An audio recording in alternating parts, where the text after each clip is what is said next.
मी architecture सोडलं.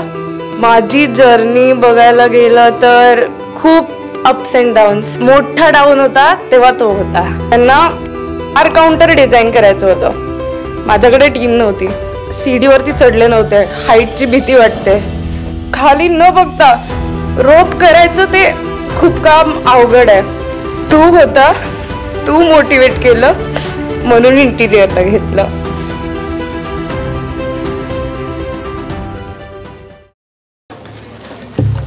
Myself Aishwarya.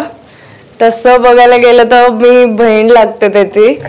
आणि माझी जर्नी बघायला गेलं तर खूप अप्स अँड डाऊन्स म्हणजे अजून पण होतात. पण सगळ्यात मोठा डाऊन होता तेव्हा तो होता. मी आर्किटेक्चर सोडलं.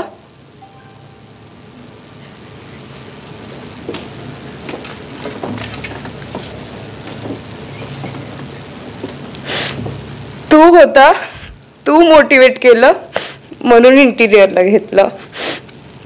आणि माझे प्रोजेक्ट्स आता केपीमध्ये 2 चालू आहे, मुंडव्यामध्ये 1 चालू आहे. आणि मी आत्ता ॲज अ फ्रीलान्सर म्हणून आहे. कारण म्हणजे तसं मी बघतेय की फर्म ओपन करायची वगैरे, बट मला टीम पाहिजे. मला माहिती आहे तू देशील, पण मला स्वतःची हवी आहे. सो ॲज अ फ्रीलान्सर मी काम करते.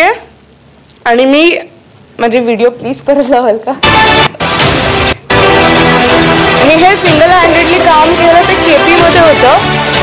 बोहो थीमचं होतं. त्या क्लायंटला 3 दिवसामध्ये हवं होतं.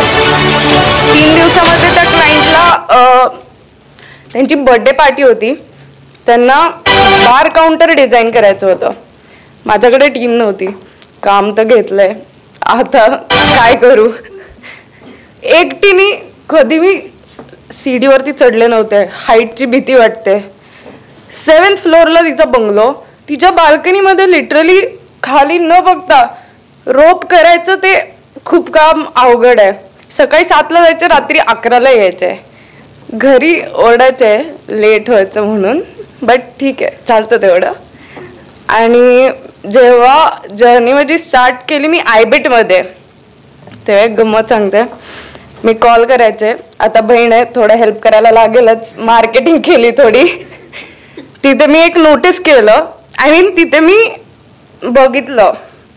एक गोष्ट कळाली मला की ना, तुम्ही 12वी फेल व्हा, पास व्हा, डिग्री करा, खूप मोठे व्हा, तुम्ही एज तुमचं लिमिट नाही आहे. तुम्ही आत्ता बघाल आयबेटमध्ये माझ्यापेक्षा 10 वर्षांनी मोठे आहेत, माझ्यापेक्षा 4 वर्षांनी लहान आहे. सगळ्या एजचे आहेत, सगळ्या एजचे आहेत.